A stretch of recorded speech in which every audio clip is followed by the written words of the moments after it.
Tapi apapun itu dari cerita-cerita di kitab ini atau khazanah-khazanah ini, semua perilaku orang-orang dulu, Nabi Isa, para wali songo, para guru-guru kita, ya utamanya Kiai Haji Maimun Zubair yang didikannya tentu membentuk saya, Kiai Haji Mustafa Akil membentuk semua teman-teman yang alumni, itu tidak ada tradisi menganggap orang yang beda dengan kita ini musuh.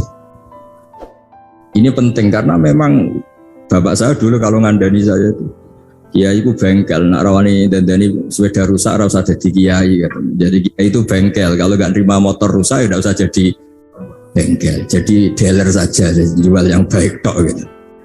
Jadi ini penting saya utarakan sehingga sebetulnya memang beragama ya, menjaga kemajemukan, menjaga Indonesia itu harus berhati besar.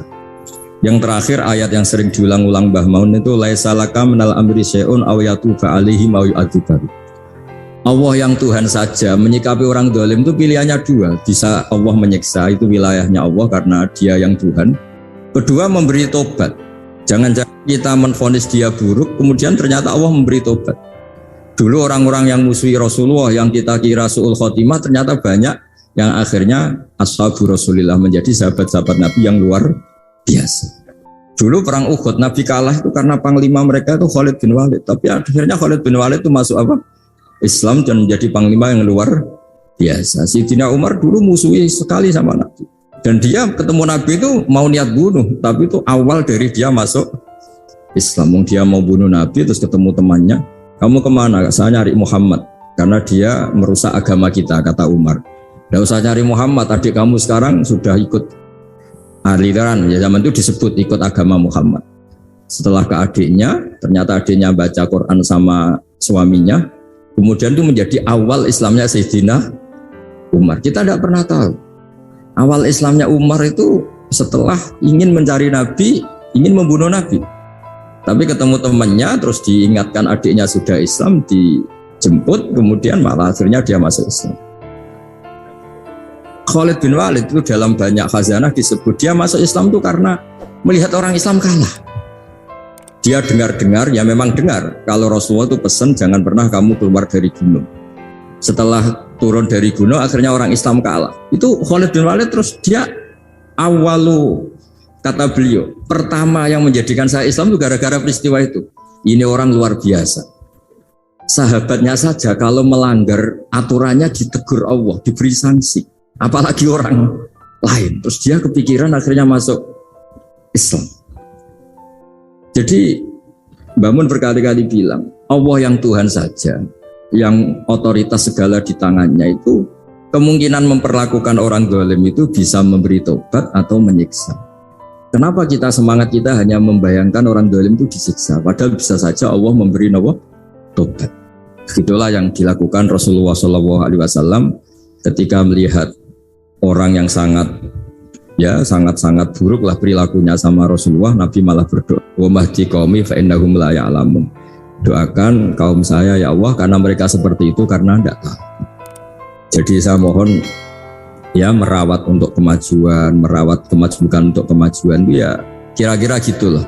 Orang kalau hak kemanusiaannya tersampaikan, hak-haknya sebagai warga kesampaian, hak-hak sebagai warga negara juga kesampaian. Insya Allah disuruh atau diminta melaksanakan kewajiban juga mau. Kita tidak perlulah tahu urutannya, diberi haknya dulu baru diwajib-wajibkan, apa diwajib-wajibkan dulu baru diberi haknya. Itu nanti kalau debat terus selesai. Yang jelas saya mohon semuanya biasa mendengar. Saya sering ditanya, Gus kok jarang datang di rapat-rapat penting. Saya mesti bilang analogi gini, kalau ada menteri rapat ketahanan pangan, ya bagus. Tapi yang Pak petani-petani tidak usah rapat nanam padi, itu sudah di atas rapat tuh. Karena barokahnya nanam padi otomatis ada ketahanan apa? Pangan. Daripada rapat terus tapi nggak pernah nanam padi. Ada rapat mempertahankan mazhab ahli sunnah wal jamaah, rapat terus. Saya tidak pernah rapat tapi baca kitab terus tentang ahli sunnah wal jamaah. Nah, makanya ini ada Bahwi rapat terus kemajuan P3, tapi tidak pernah turun ke bawah. Orang mau P3 sing didelok ya kiai-kiai itu. Ya ini P3 melu P3 bukan karena hasil rapat. Ini kebuatan gue lagi biasa mawon. Maksudnya cara kula niku ya sing rapat nggih monggo, tapi sing langsung aksi nggih monggo, karena ya tadi dalam dakwah itu pilihannya banyak. Saya kira demikian, ini khazanah yang saya terima ya, saya serap dari ajaran-ajaran Kiai Haji Maimun Zubair. Memang beliau itu sering cerita gimana menghadapi orang-orang yang beda pendapat, beda kultur, supaya kemasmukan ini terjaga secara baik.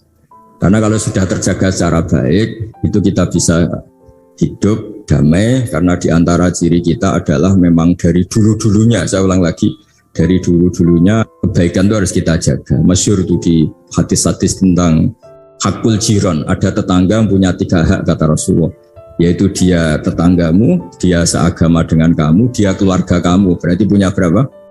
3 hak. Ada yang punya 2 hak saja, dia seagama dengan kamu, dia tetanggamu, tapi dia tidak sedarah sekeluarga dengan kamu.